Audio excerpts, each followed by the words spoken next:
আসসালামু আলাইকুম, সবাই কেমন আছেন? আশা করি সবাই ভালো আছেন। আলহামদুলিল্লাহ আমি অনেক ভালো আছি।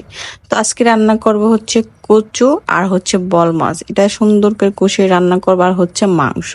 তো আমি দেখেন মাংসটা দিয়ে দিচ্ছি আর সব মশলা দিয়ে দিচ্ছি। এখন আমরা সুন্দর করে এটা কষাবো, হ্যাঁ?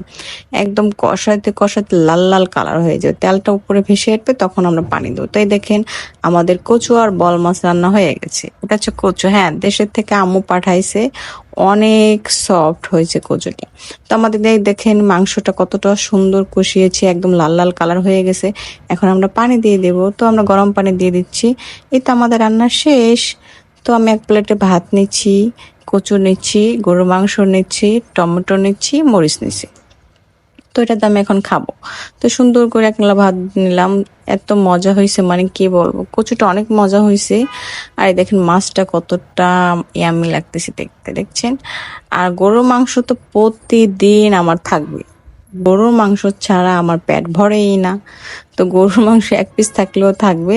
তো এই দেখেন আমি সুন্দর করে মাখিয়ে নিচ্ছি। এই দেখেন মাংসটা কতটা সফট হয়েছে। তো আর নাড়িয়ে নিচ্ছি, এত মজা হয়েছে মানে কি বলবো। আর সাথে টমেটো মরিচ, সেই মজা হয়েছে। কিন্তু আমি লেবু খাই না, লেবু নিইনি আমি।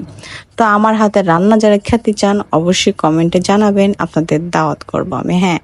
আর সত্যি বলতে আমি ওরকম ভিডিও আপলোড করি না, কারণ আমার ভালো লাগে না ভয়েস দিতে।